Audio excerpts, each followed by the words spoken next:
Welcome back to What Did They Know podcast. This week, the guys discuss the firing of the Giants head coach, Brian Daboll, and the surprising injury update from Joe Burrow. But hey, what do they know? What do they know? Well, we are about to find out. Welcome back, ladies and gentlemen, to the What Do They Know podcast. We are on week 10. Nick and Jeff back with you as always. Hope you all had a good week and are staying warm. Yeah. If you're on the East Coast with this freaking snow. So first time we said that all year. Dude, it is way too early. It's not even Thanksgiving yet. It is way too early for snow. We're decorated for Christmas in the Hoskins house. Oh. We put up blow-ups this weekend. My wife did the lights. We did all of the things on Saturday. Kids had hot cocoa while they decorated their tree. So this is by far the earliest that we've done that this year, but partly because we're going to be gone the week of Christmas. Yeah. So we wanted to take advantage of it as long as possible. Yeah, it makes sense. Are you going to get a tree this year? Probably not. Dude. It's Y'all need to yell at him and tell him to get a tree. It's like my favorite tradition. Yeah, no, putting up a tree is nice. It just feels empty without the presents underneath, you know? Well, that's fair. So it's like, Also, I shouldn't give you too much crap because we're only using the kids' small fake tree this year. Yeah. I was going to ask. That's our tree. That's our tree because we're leaving. Right. And Christy's like, I don't want to have to worry about it, going up in flames while we're gone. Or, I don't want to have to come back after a week gone to a dead tree that we have to take down and take all the decorations off. And right. So I kind of get it. I'm super bummed because going to get a tree is like one of my favorite things. Yeah, that's tradition for you guys. So I think we're still going to go with everybody else. We're just not going to get one apparently. Right. Which I am not for. Yeah, just take one. It is what it is. Yeah. So you say just take one? Yeah, just take one. Just take one. 'Tis the season. All right. We will dive into the stories. I feel like we got a lot of different stories, a lot of different angles this week. So I'll let you kick it off. Perfect. Well, I'll start with one that came out today, and that's the Brian Daboll firing. Obviously, this has been something that's been brewing for quite a while. I feel like Giants fans have kind of grown, tired and impatient with. I feel like what feels like a decade of mismanagement from the Giants, and I mean, Daboll is just It's got to be that stadium, man. MetLife? Got to be the stadium. Ever since that godforsaken stadium, everybody gets hurt and the teams suck. Yep. Yeah, it's just the way it goes. Tear it down. Tear it down. Build a new one. Build a new. But alas, Brian Daboll's days as head coach is done. I mean, he did buy. I feel like he did buy himself some time with the Jackson Dart transition. However, it was not enough. I believe there was a report just last week where they were about to fire him after the Denver Broncos let down. That was pretty historically bad. I think they had like a 99.6% chance of winning that one, but obviously they found a way to lose. So, I mean, where Brian Daboll goes from here, I'm not sure. I mean, there's a few teams linked, like the Bills, bringing him back. I heard North Carolina is a possibility. Team up with Bill Belichick down there. So that would be a little odd, but still, Brian Daboll. I feel like maybe it is the stadium, to be honest with you, because I feel like everything he tried just went sideways in the worst way possible every single time, and I feel like there's a lot of things out of his control that it just never panned out the way any other head coach I feel like would have found a way to make play. But I mean, this is their sixth head coach since 2016. Obviously, we had the Ben McAdoo days. Steve Spagnuolo became an interim coach after they let go of him, and then Pat Shurmur, Joe Judge, and then Brian Daboll. It's been I mean, none of those. I feel like none of those names stand out to me. Steve Spagnuolo obviously has had quite a tremendous run as defensive coordinator for the Chiefs. But I mean, most of those guys, I can't even name where they are right now, to be honest with you. So where Brian Daboll ends up, I'm not exactly sure, but this is a new step for the Giants. Mike Kafke, the offensive coordinator for the Giants, is going to take over. Obviously, the offense is doing pretty above average for the Giants. A lot of that credit can go to Mike Kafke and Jackson Dart. Obviously, if you had Cam Scatterboot there to complement that would be all the more reason to have some faith. Or Malik Neighbors. I mean, there's a lot of things that went wrong this season, but in terms of turning the keys over to Mike, I mean, you can only anticipate so much if you're a Giants fan, but we'll see who they end up with their head coaching search in the offseason.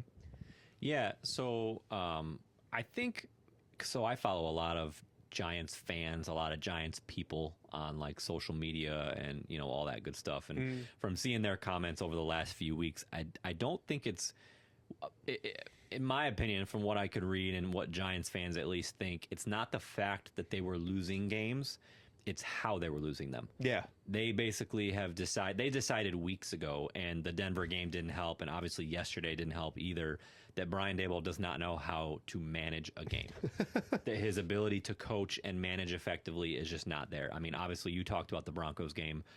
Gross mismanagement, throwing it on third down, lots of different things that he did there that people would like to have back. And then even yesterday, they were winning that game in large margin for a decent amount. Obviously, you can say, Jackson Dart went out with a concussion. Russell Wilson came in, and I saw one guy say that Wilson actively tried to lose that game yesterday, which made me laugh. But obviously, he came in, and it was a disaster, and Chicago came back. So I think it's more the fact that they are just not holding these leads. They're not holding these games where they're winning. Right. Obviously I think he gets credit for what he's done with Jackson Dart, identifying Jackson Dart.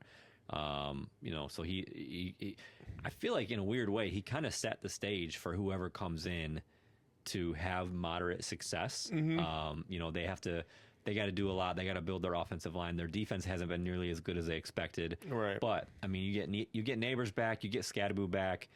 All of a sudden, they have a decent amount of weapons. You got Wan'Dale Robinson, you got Darius Slayton. So that's encouraging for them. The thing that is interesting to me is the fact that they kept Joe Schoen, their GM. Typically, when you do a move like this, it's a package deal, right? I mean, they brought in Schoen and Daboll in the same season, so they've both had the same amount of time, right? But in the statement that John Mara released today, he said that Joe Schoen will be keeping his job and will be heading up the search for the next head coach, which leads you to believe, based on the way that it was worded, that he's going to be there next year too. Yeah. Which a lot of people are saying they didn't have a problem with Daboll getting fired, but why not just cut the cord and get a complete clean slate? So that's the interesting part to me. I know a lot of Jets people said that the Giants are doing what the Jets did when they fired Todd Bowles, then they kept Mike McCagnon, their GM, and that was a complete and utter disaster. So we'll see.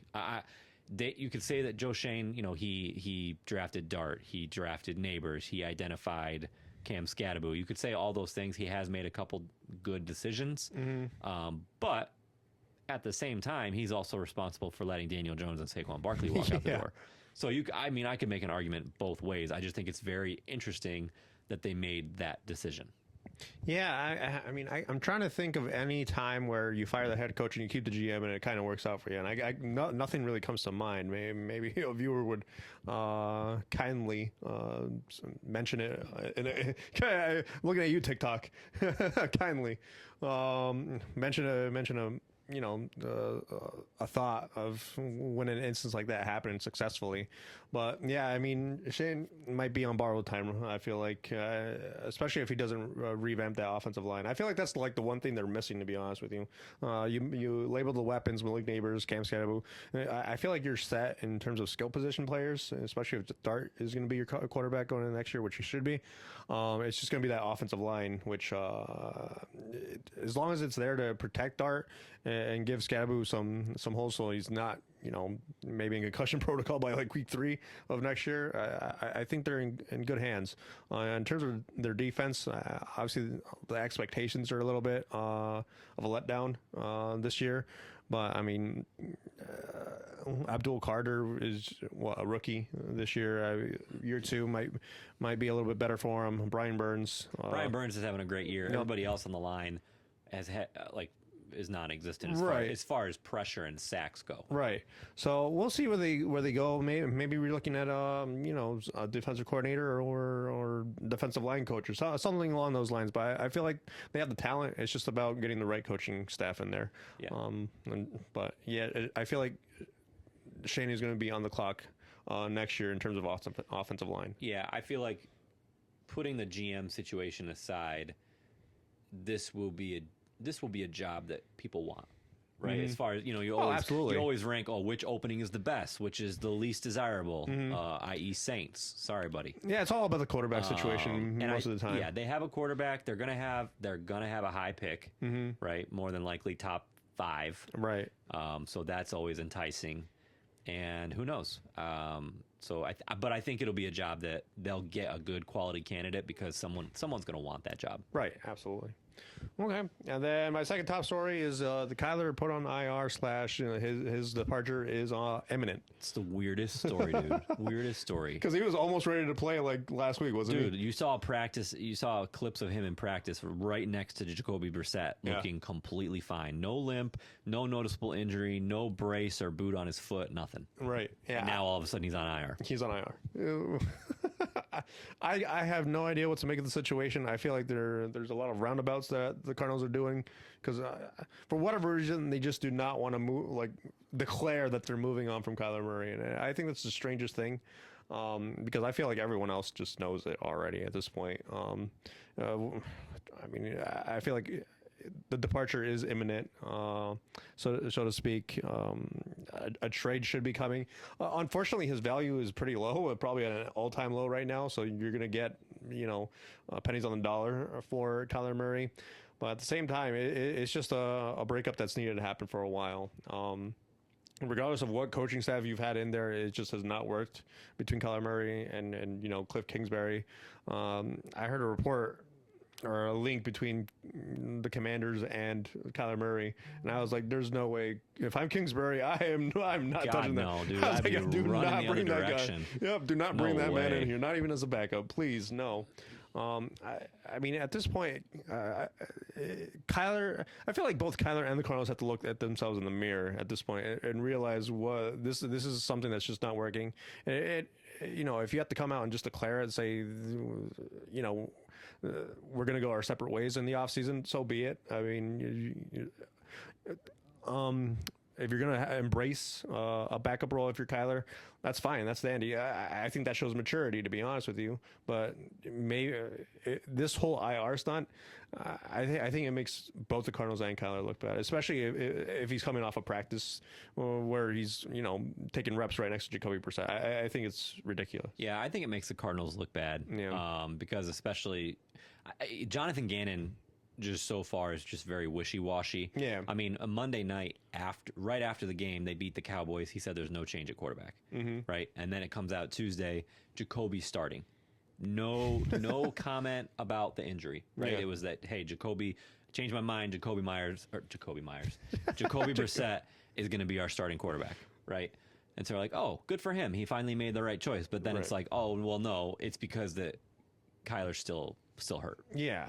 So it's like, dude, which is it? Like you said, you got to just make a decision, come out, say it with your chest, and just own it. Yeah. And I think that Kyler will get a starting job somewhere. I firmly believe that. There are too many, QB needy teams, and he has a ton of talent. At the end of the day, you can now, I think it's fair to say he's injury prone.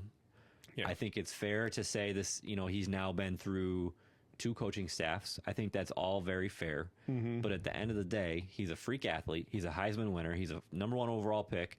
He's a mobile quarterback, which seems like that's where everybody wants to go this day and age, is the mobile quarterback. Right. The dude can play. I don't want him. I don't think he's a leader. As a Jets fan, I was telling you right before we started, I'm seeing all sorts of rumors that the Jets are a team to watch for him to trade, and I do not want him. Yeah. I don't think he's a leader. His body language sucks 95% of the time. Yep. Looks like he wants to go cry in a corner rather than be a leader of the team like you're supposed to be. So I don't want him. But I think no doubt in my mind somebody will take a chance on him. Right. And it's going to be so interesting on what team does, because I feel like as soon as this happens, like the move happens where Kyler gets traded or released or whatever, all of a sudden you're going to hear teammates from the locker room, and it's media is going to take it up 120 degrees on that thing where Kyler teammates didn't want Kyler on the team anymore. Something nonsensical that hasn't been reported on yet, but I just cannot. I don't know what team would take a chance on Kyler to be their starter, but obviously, like as you said, there's too many QB needy teams for that not to remain a possibility. But I just can't. Even if Kyler goes on to another team, I just cannot sell myself on thinking that team instantly becomes some sort of contender with Kyler Murray as their quarterback. I just can't do it. But he signed through 27, so he's got a while. He's got a contract on there, and he's got a club option for 28. So he's locked up. I'm not exactly sure where the Cardinals are going to go with it. If you can get a second, third, I think they'll get a second. Second day. I think they'll at least get a second. It wouldn't surprise me if they get a 1, honestly. Really? Because a franchise quarterback, which a lot of people, I'm telling you, a lot of people are going to think that he is. A lot of people are going to say, he needs a new situation, this, that, and the other. Yeah. Would not surprise me if they get a high pick. The contract, I think, is going to be the tough part, because he's owed a lot of money. Yeah. They're gonna. I feel like the Cardinals are definitely gonna have to take on some money in some sort of capacity there to even get some sort of a high value off of him. But yeah, it's gonna be interesting to see where he ends up. Yeah, agreed. Hope it's not with the Jets. All right, so I'll kick it off on my end. We had some very surprising, at least it was surprising to me, injury news today, or an injury update. They kind of caught me off guard. So Joe Burrow's practice window was officially open today, which I think is a big deal. Yeah. So, everybody was at week 2. He had apparently the worst case of turf toe ever, had to have surgery. And the timetable was optimistically the middle of December. Yeah. Right. And a lot of people were saying, look, with this injury, this type of surgery, them saying December is incredibly optimistic, almost inferring it like he's done. He's not coming back this year, right?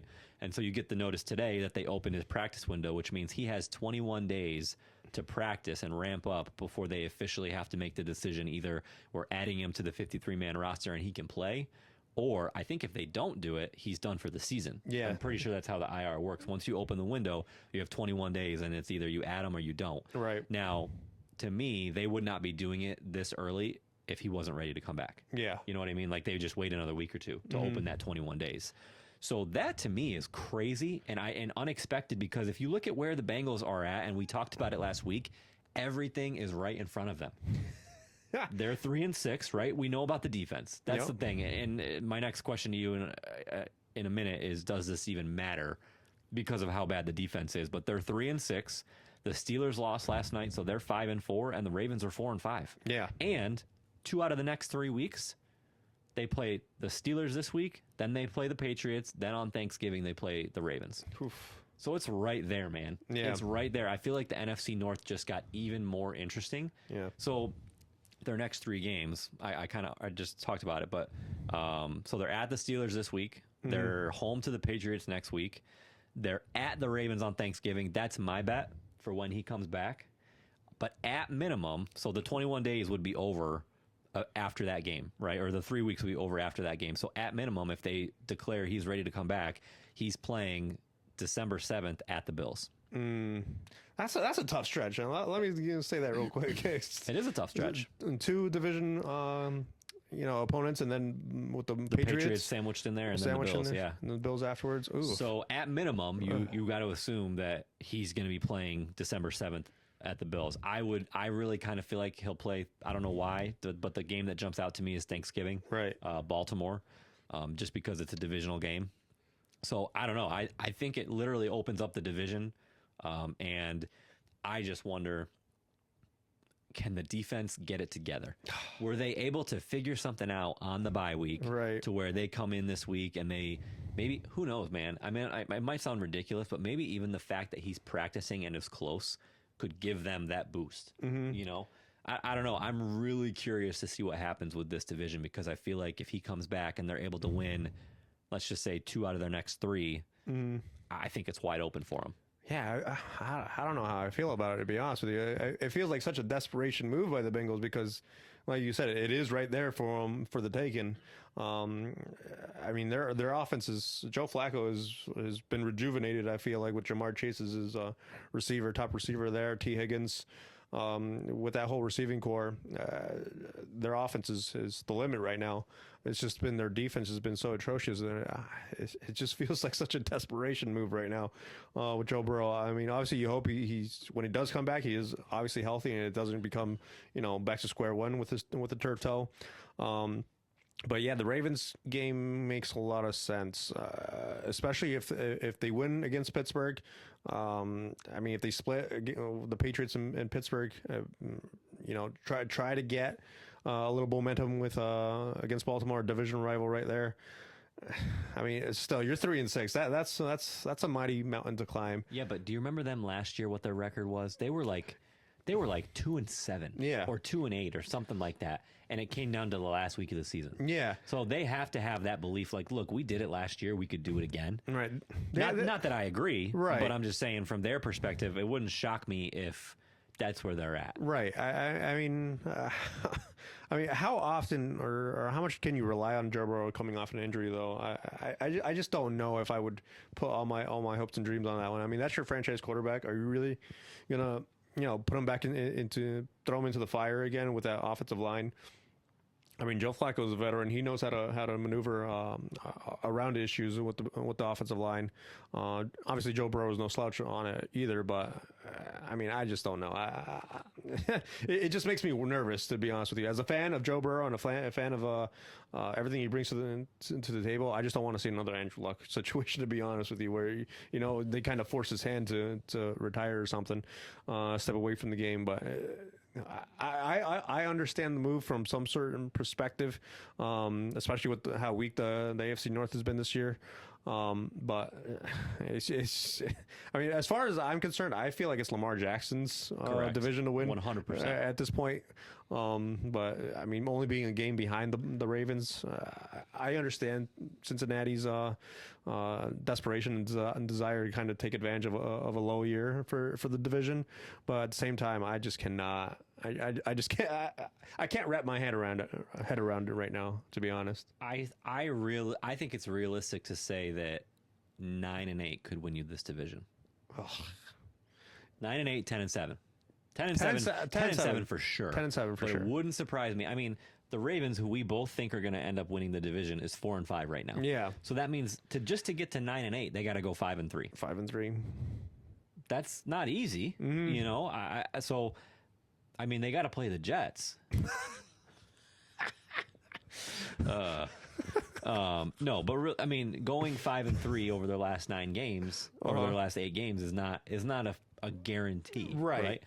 5-3 or 6-2 to get to 10-7, right? So that to me seems very difficult. Yeah, no, that's a tight window, and they still have to play. The Ravens and Bengals haven't played each other at all yet, so they got to play twice out of those 8 games or 9 games, whatever it is.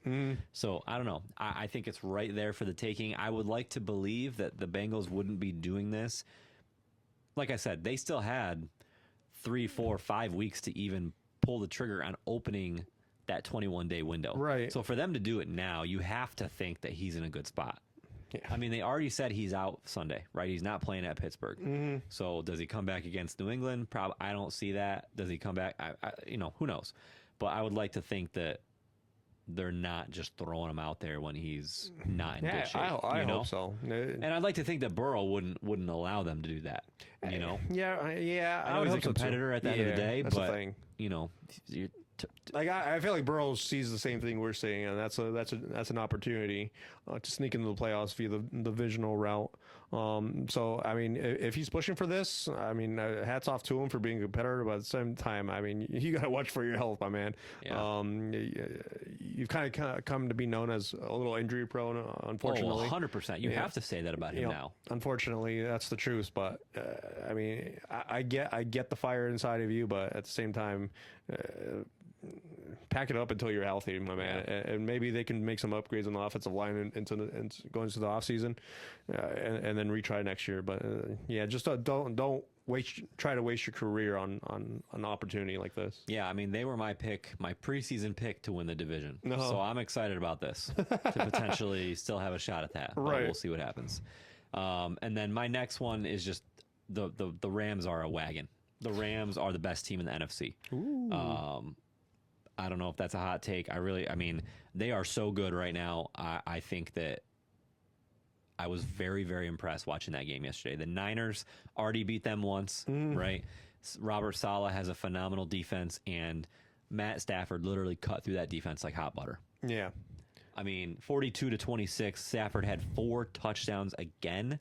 He's got 13 touchdowns his last 3 games. No interceptions. No interceptions. Nope. Kyron Williams ran for 2. I mean, there's no stopping this offense right now. Yeah, no. And I could not be more impressed with how they look. Yeah, no, I mean, that dual-headed running back situation with Kyrie Williams and the other running back escapes me. Blake Corum. Or Corum, or I don't know his first name. I'm pretty sure it's Blake. Yeah. Kind of annoying me, by the way, as a Kyron Williams fantasy owner. Vulturing. Dude, get him off the field. Get him off the field. You don't need no dual. Kyron Williams. Okay? No dual-headed running back situation. Get him out of here. Get him out of here. Well, yeah, I mean, Stafford, I mean, he's aging like fine wine right now. I mean, this might be his best, season of his career.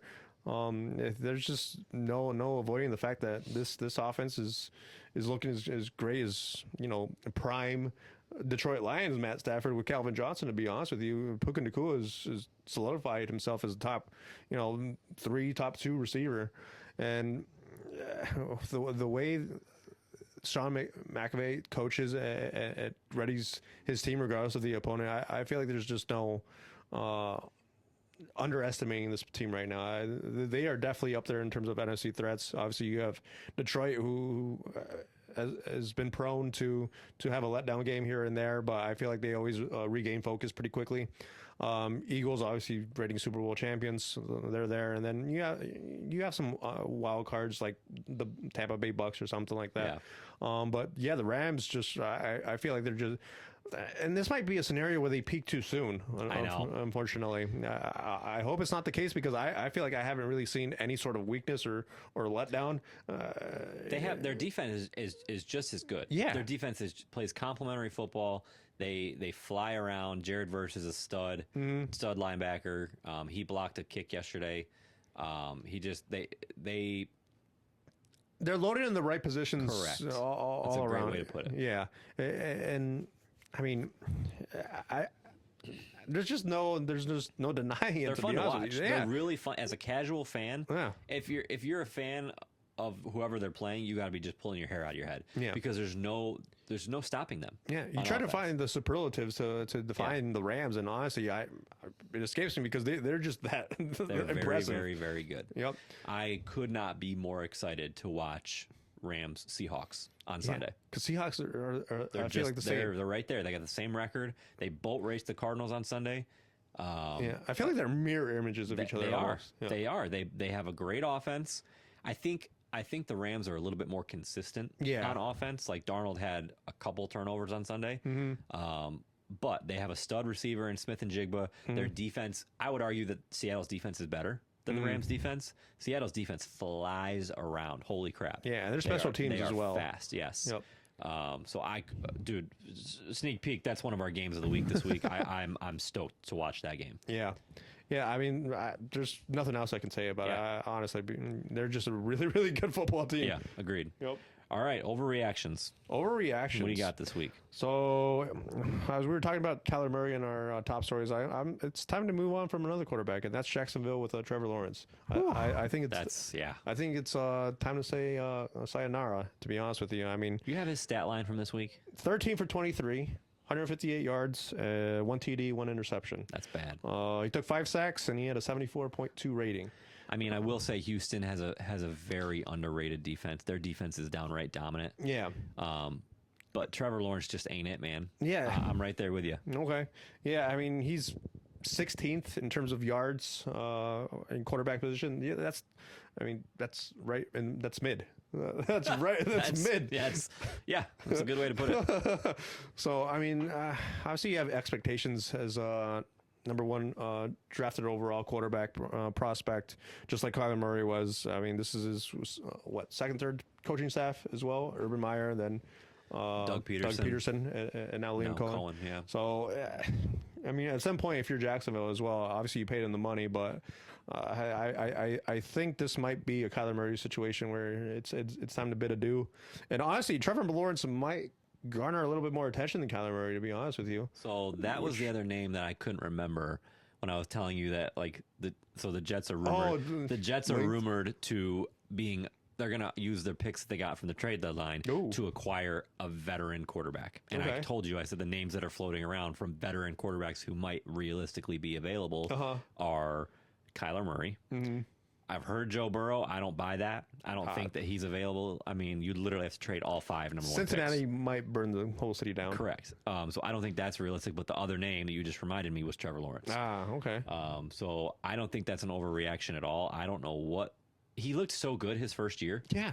And it's just our second year, first year with Doug Peterson, and it's just been it's been mid since then. It's a perfect way to describe him. Yeah, there's just no, there's nothing we can really say about Trevor Lawrence. He doesn't really do anything specialized, to be honest. He'll make a nice throw here and there, but I mean that's to be expected from a quarterback at this level. Yeah. I mean, and so this game on Sunday was not all on him. I mean, he's a quarterback, so his stat line is less than impressive, to say the least. But this is a game that they had to win. Yeah. I mean, you're playing Houston Texans, a division rival, with their backup quarterback. Mm-hmm. And not only did you lose the game, you were outscored 26-0 in the fourth quarter. Yeah. That is a complete and utter meltdown. Yeah, they were up 20-10. And so now, Jacksonville's sitting there at 5-4. Houston's right behind them at 4-5. Yeah. That game, I told you before the show, I truly believe when, we're sitting here week 17, week 18, that tiebreaker scenario is potentially going to play a huge role. Yeah. So I was shocked that they let this game slip away when C.J. Stroud didn't even play. Yeah. He's on concussion protocol, so I mean, this is the type of game, especially with that lead 29-10, where as a leader and a QB of your team, you lead your team into let's step on the throat of a divisional rival with their backup quarterback, who at that point wasn't playing really well. I mean, you're up 29-10 going into the fourth quarter. There's just you don't even have to do much at that point, but make the throws that you need to make. Just get a couple first downs. Yeah, a couple first down, run out the clock, be a game manager. I mean, 158 yards. I mean, that's almost unacceptable to me, to be honest with you. That's honestly just low for a guy of his caliber and getting paid the amount of money that he is.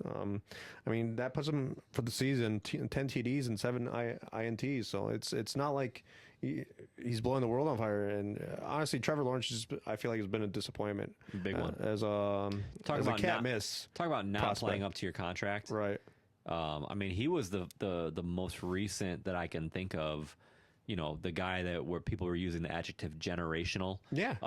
Right behind Andrew Luck. It was Andrew Luck. Talked about him for a few years, and then it was Trevor Lawrence. Nope. Right? Can't miss prospect. Can't miss prospect. You got to get him. Yep. And he just has not been that way. Yeah. No, I don't know if it's confidence or something, but I feel like a change of scenery would do him wonders. That's a good one. That's a good one to watch and monitor. I like that one a lot. Nice. Okay. What else you got? Anything? That's all I had. I just had the one. So I'll get to mine real quick, or in a minute, but I'm on a detour because I wrote something down I didn't tell you I was going to do. Mm-hmm. Like a mid-year contender or pretender. Oh. With a couple teams that like truly are annoying me. Okay. And Jacksonville was one of them. A pretender. You think so? Oh, yeah. So they're right now, if the season were to end, I mean, I know we're only week 10, but they would be the 7th seed. Yeah, pretender. They'd be in the playoffs by virtue of, I think, a tiebreaker over Kansas City. So you think they're a pretender? Yeah. Who are they playing? Who are they facing? That's hypothetical scenario. Who's the 2 seed right now? So they would be the 2 seed. That's a great question. I want to say it's... I think it goes Indy and then maybe Denver? Playoffs. It's Indy and then Denver. Oh, they'd get waxed by Denver. Oh yeah. Trevor Lawrence would have no idea what to do with that defense. Yeah. No, thank you. Okay. Other one that I have a couple, but the Bears. Pretender. You think so? Yeah, I'm 6-3. 6-3. Caleb Williams has shown, a knack to lead some game-winning drives, and I think their defense is it can be really good at times. I feel like they sometimes have a lax in focus, but I just think I'm just not as convinced that Caleb Williams can do the same during the playoffs against a playoff caliber defense. To be honest with you, I think that has yet to be seen. But I'm going Pretender right now. Okay, yep. All right. So my overreaction is that the Broncos are the worst playoff team that there is right now. I actually wrote I think they're going to go one and done in the playoffs. Ooh. Golly, watching that game on Thursday I felt like I should have been paid to watch that game. That was horrible. Yeah. They won, what was it, 10-7? 10-7. Over the Raiders. The Raiders. So, I mean, they have the one impressive win over Philly, right? Comeback fashion. Yep. But, I mean, here's their wins. A one-score win over the Titans. Mm-hmm. A 1-point loss to the Colts. Okay. They blew out the Bengals. Congratulations. A 1-score win over the Eagles, 2-point win over the Jets, 1-point win over the Giants, and then a 1-point win over the Texans. 1-score win over the Texans, 1-score win over the Raiders. Okay. The only games that haven't been close, they blew out the Cowboys and they blew out the Bengals. So I think I saw the funniest comparison, and only people that play fantasy football will understand this. Mm-hmm. It was like when the second place team has the fewest points scored against them. Like that's basically the comparison. Like they have a great defense, right? So nobody scores on them, but their offense is just not good. Yeah, those two blowouts were the Bengals and the Cowboys, two of the worst defense in the NFL. The two worst defense. Literally 1 and 2. Yep. Yeah. The worst defense in the NFL. So Bo Nix has been so inconsistent. Cortland Sutton has fallen off the face of the planet. Evan Ingram, who I thought was going to be like a Swiss Army knife type weapon for them this year, has been non-existent. I mean, it's painful to watch. Yeah, talk about playing to the level of your competition. I feel like every time for Denver, 100%. I mean, and not only that, real quick, but how many of those were fourth quarter comebacks? Yeah, the Texans, the Giants, the Jets. Well, not a comeback, but it was back. Actually, no. Jets were winning in the fourth quarter. Were they? Yes, they were. Okay. Eagles. Yep. Yeah. I mean, So that's a lot. That's a lot of, one score have to come back in the fourth quarter. Situations there. So I've been telling you for a few weeks I'm not in on the Broncos. Right. Dude, Thursday just did it for me. I was actually angry watching that game. You're angry Every time they would punt they punt the ball. Bo Nix looked lost. He literally looked lost against the Raiders defense. Yeah. I mean, that's I don't even know where to start with that, to be honest with you. Maybe lack of focus, probably. I mean, Sean Payton is as a Saints fan, I know Sean Payton quite well. I mean, this is the Raiders are the sort of team I know Sean Payton can blow out, in his sleep. So I'm not sure what exactly is going on with the philosophy there in terms of the offense for Denver. I mean, they have the capabilities to really have a really good offense. Obviously, as you mentioned, Cortland Sutton, their number one receiver, has kind of been, non-existent from a fantasy perspective. I can tell you that he's been relegated to mop-up duty almost. I think Franklin has been more of the number one receiver than anything. J.K. Dobbins has been okay. I don't think their running game has been anything to write home about, to be honest with you.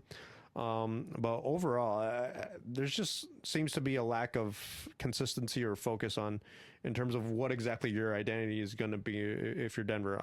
I feel like a lot of those wins are definitely attributed to their defense, but I mean, when your defense holds and then you're kind of forced to make the comeback, and so you're kind of forced to throw the ball and not really have to decide whether you're running the ball or doing this or that, and you're running 2-minute drill anyway, I feel like that's where they shine the most. And with Bo Nix, I feel like that's kind of what he's used to, especially when his college days in Oregon, running kind of a fast tempo offense. And maybe that's where Sean Payton needs to maybe focus his efforts a little bit more. Maybe relying a little bit more on a 2-minute drill here and there for that offense. But right now, what they're doing, I just trying to be some sort of traditional offense just does not seem to be working in Denver's favor. Yeah, I know they have a 1-game lead on the Chargers for the division. I fully expect that to flip-flop. I really do. The way the Chargers are playing, they still got to play the Broncos. The Broncos still have to play the Chargers one more time. Chargers already beat them. Yep. They got to play the Chiefs twice. Still. They play them this week. And then they still got the Raiders one more time, which apparently is a tough game. Right. And then they got teams like Green Bay. So I think the end of the day, I would be really surprised if they continue to play this way, that the Chargers won't be on top of the division at the end of the season. Yeah, no, that's a tough schedule. And I mean, this can also, lead the Chiefs to overtaking them. And all of a sudden, Denver's fighting for a wildcard spot. And who knows where that ends up. But I mean, I feel like you're kind of secured at that point. Yeah, they are. They're going to make the playoffs. It's just a matter of being one and done. Yeah. That's going to be unfortunate. All right. Nope. So we're going to do a new segment that we're going to continue through the remainder of the regular season. Basically MVP watch.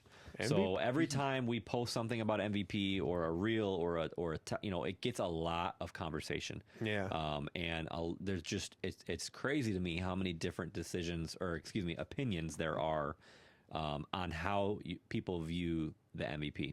Yeah. So we're each going to give our 1 through 3 every week. We should start with number 3.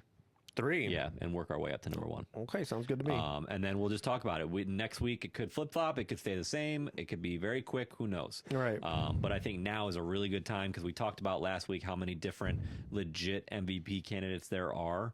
After this week, I feel like maybe some of them rose above the other. And, we'll kind of just go back and forth. But I'll let you kick it off. Okay. So number 3, I got your boy, Drake May. So, okay. Yep. I mean, I looked at his stats: 71.7% completion percentage, second in the league. What's his? Do you have his yards per attempt? I don't have his yards per attempt. I'm telling you, that's not very high. Well, I mean, he has 2,555 yards, which is third in the league. So is it really? Yeah. So he's behind. I feel like Jared Goff and Herbert, I believe, in that category. So yeah, he's got more yards than even Stafford. So there's that. And then 19 TDs is fourth in the league. 5 interceptions. He's taking care of the ball. But Drake May, I feel like this can be the traditional argument of best quarterback on the best team if they end up winning that division. I mean, they've been impressive. Obviously, they were very much tested against the Tampa Bay Bucks. First real test of the season, I would say. Yep. Kind of like a wild card NFC contender, the Tampa Bay Bucks are, especially in Tampa Bay. That was pretty impressive to go out there. I mean, they really shut me up. Yeah. I mean, 16 for 31 yesterday. He wasn't necessarily lighting the world on fire with his statistics, but he made the throws that he needed to. Made some long touchdown pass. To me, Drake May has been consistent enough to warrant the MVP conversation. But for me to win it outright or any sort of unanimous they got to win the division. Yeah, it starts with winning the division. I mean, obviously they took a big step with Buffalo losing to Miami yesterday, but I mean the Patriots right now they're sitting pretty right now, and I like Drake May's chances to really solidify the MVP case, but as of right now, I have him at third. And then in comes the vaunted Jets defense on Thursday night to spike it up even more. He might be sitting number 1 after this. All right. What's next? And then number 2, I got Stafford. Okay. So this is where I do got Stafford. 67.1% completion percentage. That's 12th. And then he's got 2,427 yards, which is 4th, right behind Drake May. But this is where he really shines, which is 25 TDs, which is 1st, and only 2 interceptions. So that is phenomenal. That's crazy. That is an incredibly efficient year to have. It kind of reminds me of the 2011 year that Aaron Rodgers had. I can't remember his statistics right off the board, but I knew his QBR was off the chains and kind of set back Drew Brees because that was a big Drew Brees year. And I wanted Drew Brees to win MVP, obviously, for biased reasons, but Aaron Rodgers took it for his efficiency.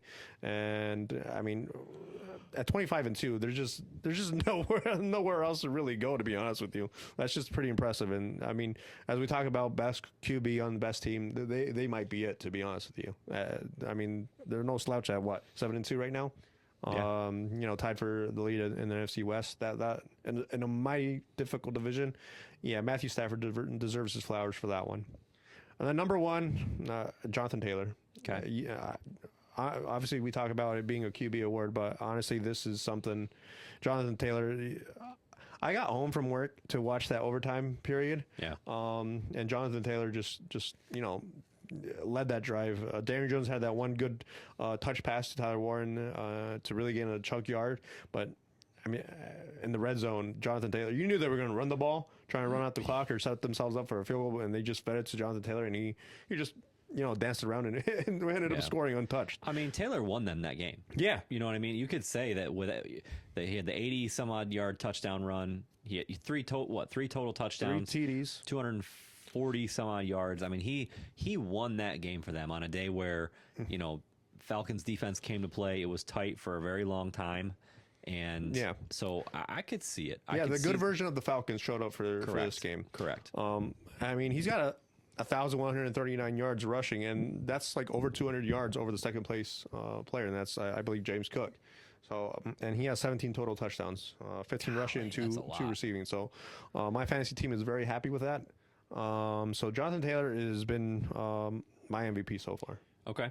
Yep. Yeah, and a lot of people are saying that. A lot of people have him number one right now. So number 3 for me is Baker Mayfield. Okay. You just really kind of blew my mind with Drake May's stats. I'm not gonna lie to you. Right. You really did, because I had that game on as part of my multi-view that I was watching yesterday. Okay. And I was watching the Jets mostly, admittedly. But I watched a little bit of it, and he had the really nice pass. Yeah. That was, I want to say it was like a 20-yard pass, 30-yard pass, but it was literally a touch pass right over the defense. And then I can't remember the guy's name, but he took it like 80 yards. Kyle Williams. Thank you. So, but that was really all I saw from him. Trevion Henderson had 3 total touchdowns. Yeah. Or 2 total touchdowns, broke 2 really long ones. I mean, he didn't make the big mistake against a really good Bucs defense. Yeah. So I guess there's that. But I was watching out of the corner of my eye. I'm like, he's really, again, my argument again is like, he's really not doing that much. But the stats tell me otherwise. So I guess I need to pay more attention. Truthfully, I'm very excited to watch him on Thursday against the Jets. I will fully, be paying attention to how he looks, and maybe I will come away with a very different opinion. Yeah. But right now, Baker's third for me. They came away with a loss on yesterday, which I was very surprised about. But I still make the argument that without you take Baker Mayfield out of that offense, and the Bucs are a completely different team. All the injuries they've had, Bucky Irving, Godwin, Mike Evans, take your pick, man. I mean, they've been decimated with injuries, and Baker has still just plugged away and found a way to get results. Yeah. So he's number 3 for me right now. Jonathan Taylor I had at number 2. Okay. And I had Stafford 1. Oh, so we switched to 1 and 2. And this is why I love the conversation. Somebody commented, shout out to our boy Joe Rogers. He commented on our reel that we put out about all the different MVP candidates, and he basically was like, it has to be Taylor. Right. And a lot of people are saying that, and I get that. The argument I made back was, take the 2 both out of their offense. The Colts have a great offensive scheme, and they have a great offensive line. Could they still find an adequate running back to not do what Taylor does, but to still put up good numbers to keep that offense going? I think they probably could. Where the way that Stafford is playing is otherworldly as far as quarterback. No one's doing what he's doing from a quarterback perspective right now. So I don't know. I think, and he kind of made the same argument against Stafford. He's like, look, they have Puka, they have Devontae Adams, they have Kyron Williams. Like, with McVay, he made the argument basically that it's plug and play. Yeah. Which I get that, but I don't know. For me right now, it's Stafford, and it's got. But I could see it, right? I could see how you would say Taylor. Yeah, I just think there's an argument to be made that running backs. We always say running backs are interchangeable. Yeah, for me, like the heart wants the running back to get the recognition that he deserves. I mean, it always feels like the quarterback gets the MVP and then the offensive player gets the Offensive Player of the Year award. But honestly, I feel like Taylor's done so much for that team, and even if you switch them out for some league average running back. Honestly, are they sitting at 8-2 right now? I honestly don't think so. I think maybe 6-4 if they have an average running. I mean, Jonathan Taylor, 17 TDs. That's production you're not going to get from just any run of the mill running back. That's legitimate production, and the way he runs, especially behind that offensive line, I feel like his sort of style of running back situation and the offensive line, the way it blocks, I feel like it all schematically looks very fluid. Kind of reminds me of the Le'Veon Bell days in Pittsburgh, where he would just wait, and then burst through a hole as soon as Pittsburgh creates it. It was just really fun to watch during that overtime session how Jonathan Taylor runs the football. To me, he just has that knack and that running back gene running through his veins that I feel like not a lot of running backs have right now. I think maybe McCaffrey might be the only other one that I would really put up there in terms of. James Cook kind of does it too. He's kind of very patient. He dances around a little bit, but yeah. Taylor just looks like like water, just going back and forth. Like it's motion, poetry in motion. To be honest with you, I was impressed. But yeah, Stafford is having a QB season for the ages right now. So it's a toss-up right now, but I would love to give it to Jonathan Taylor right now. I'll be really curious to see how it all shakes out. And if I don't want to say this is going to sound bad. It's going to sound like I'm taking credit from him, but it's not what I'm doing. Like if it comes right down to it and we're having the same conversation that we had last year about Saquon. Yeah. And do writers just get so sick of, it's a QB award that they give it to Taylor this year, right? Because in my opinion, if Saquon didn't win it last year, there's no non-quarterback that's going to win it ever. Yeah, well, because Saquon had about as good of a season as he set the damn record, the rushing record. Yeah. So I mean, he had about as good of a season as you're ever going to have from a non-quarterback, and he didn't win MVP. Yeah. So does the narrative become, well, we have to pick somebody who's not a quarterback so that doesn't become the case? I don't know. But for me, that's where I fall back on, like, dude, if Saquon didn't win it last year, sorry, buddy. Yeah. Jonathan Taylor, I love you. You're a beast. Got nothing against him. Love watching him play. I just think that it's not going to happen. Yeah, I'll be curious to see how close Jonathan Taylor gets to like Daniel Tomlinson's TD record. Yeah, or maybe if that is within it. reach. Yeah, or maybe if he even breaks it. I feel like if he breaks it, I feel like that's.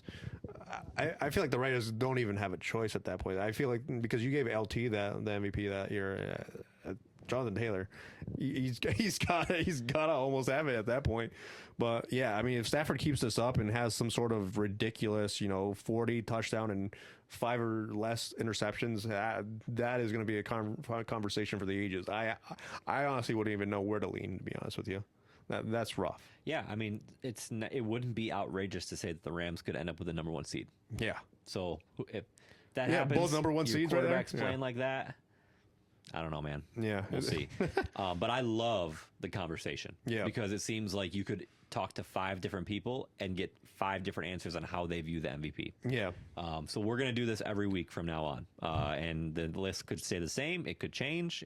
We could add people. Who knows? Yeah. But we'll touch on it at least briefly every single week until we finish out the regular season. Perfect. So all right, we will jump into power rankings.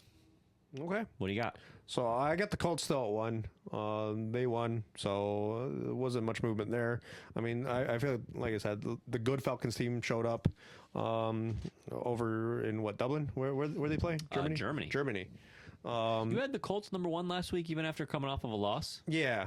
Okay. Because they lost. I think every team has a dud once or twice a year, and I feel like that was just theirs against the Steelers. Okay. I think it just happened to be. I mean, they traded for Sauce Gardner, so yeah, we didn't even talk about that. Yeah, I feel like that also catapults them a little bit. It shores up that defense a little bit. So I like where the Colts are at right now. Number 2, I had the Pats at number 2 last week, so I had the Pats number 2 again this week. So 8-2, same record as the Colts. So I mean, they've been improving every week, and to really be tested by the Bucs and come out on top victorious, I like where they're at as well. Number 3, I had a little bit of a head scratcher with what to do here, because I had the Bucs last week at number 3, but I didn't want to move with the Broncos, to be honest with you, after the performance that they put on Thursday night, and it was down to the Rams or the Seahawks. But I put the Seahawks at 3, ahead of the Rams. Okay, and I have the Rams at 4. Okay, so they're literally neck and neck. If you switch them around, I wouldn't be surprised. And number 5. Even after a win, I dropped them down a spot in the Broncos. Okay. But 8-2 record, it is what it is. You're winning the games in any fashion. I mean, they don't ask how, they ask how many. And this is one of those cases for the Broncos that are 8-2. All right. Yep. So I got the Rams number 1. Okay. I'm all in on the Rams. All in on the Rams. I had Tampa, number 1 last week. They obviously lost, so they actually completely fell off the top 5. So they're gone. Way to go, champ. They're done.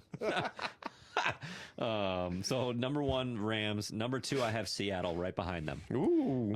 So I think, honestly, I do think that those are the 2 best teams in the NFC right now. Right. Number 3, I got the Colts.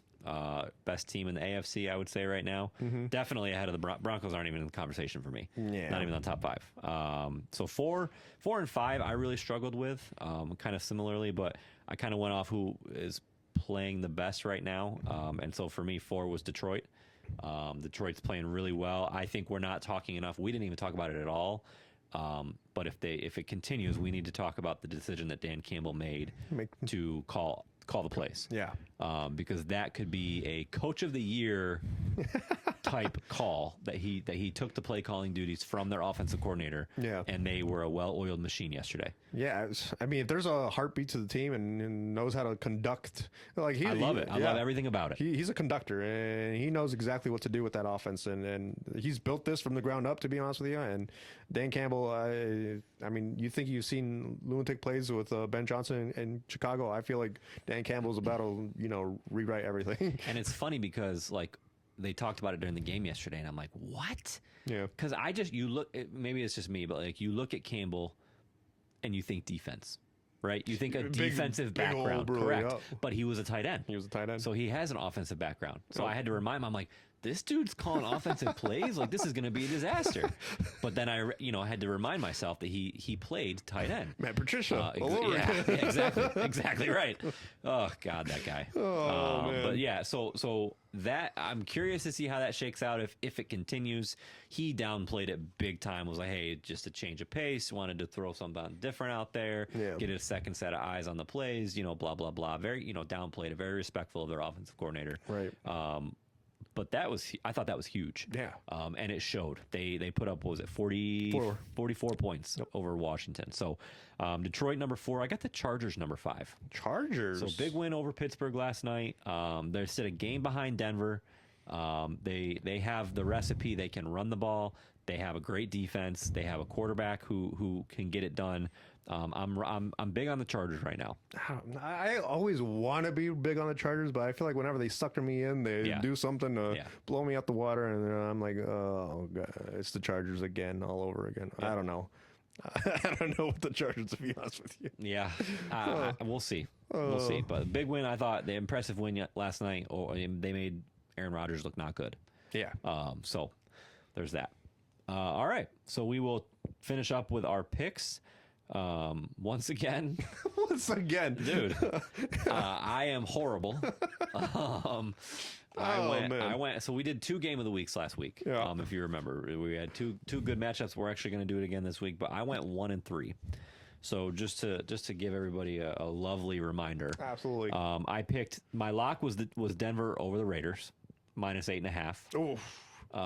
So they obviously did not cover the spread. They won, but did not cover. Right. My upset, I'm done picking the Jags. I'm done picking the Jags. Remember how you wanted to kill Carolina the first couple weeks? Yeah. That's how I feel about the Jags right now. 2 weeks in a row I've picked them, and they have found ways to just blow it for me. Right. So Texans, 2 weeks in a row, man. They freaking barely beat the Raiders by 1 point. and then this week they just blow it in epic fashion. It's ridiculous. It's literally ridiculous the way that I'm losing these games and these picks. Oh man! So the Texans were favored by 1.5. Obviously, they pulled it out at the end. I took the Bucs over the Patriots in one of our game of the weeks. Yeah. Patriots really surprised me there. Yeah. And then I took the Rams over the Niners. So that was the one that I got right. Okay. So as for me, I went 3-1. Hold your applause, please, Nick. Well. Yeah, whoa. So my lock, I had the Lions over the Commanders at 8.5 spread, and they beat them by 22, so that was well covered. My upset, I had the Browns over the Jets, unfortunately. Yeah, you got the last laugh on that one. Jets. That's right. Can't go 10-7 unless you start 0-7. I've never heard of that, but sure, we'll roll with it. Yeah. The math is mathing on that one. Yep. And then game of the week, I picked the Rams and the Patriots to beat the respective foes, and the Niners and the Bucs. So, gosh, so the Jets spoiled your perfect week. The Jets, love that for me. And honestly, I remember telling you after the show, I was like, I have a gut feeling the Saints are going to beat the Panthers. Yeah, you did say that. And you did say that. I really wanted to go with it, but I was like, I just wanted to, be a little outside the box with you on that one. But it is what it is. Yep. But yeah. You know what I just realized? What? Oh, this is gonna be so funny. Oh no. So my lock is the Chargers over the Jags. Dude, I swear to God, if the Jags win, I'm gonna lose my mind. So the Chargers are favored by 2.5 over the Jags. Jags are gonna kick like a last second field goal. I know. Just to cut it to 1. Correct. Not even to win. They're just gonna cut it to 1. I am gonna lose it on here next week if I get that game wrong. I'm gonna lose it. Like, I'm telling you right now.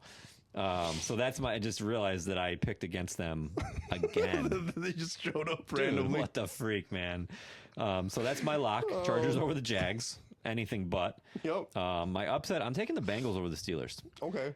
So I like the Bengals coming off of a bye, the Steelers coming off of a loss. Mm-hmm. It's in Pittsburgh, but Bengals already beat them once. Right.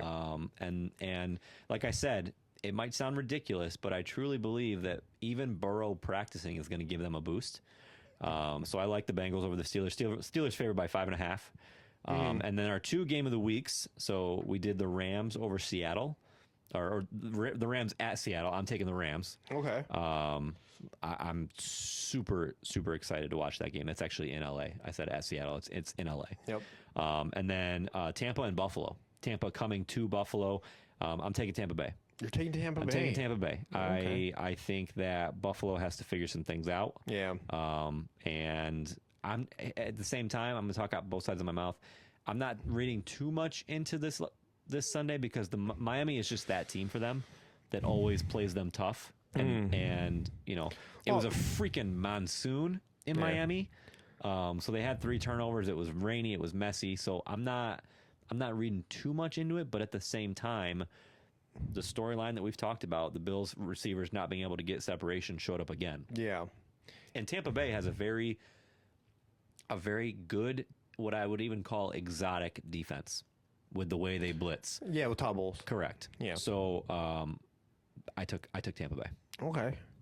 All right. Well, my lock, I got the Texans over the Titans, 7.5. I mean, Mills is kind of shown that he's capable of leading some sort of offensive. Is he playing again? I don't know if Mills is playing, or even if Mills is playing, or if it's Stroud coming off a concussion. I feel like they should more than handle the Titans.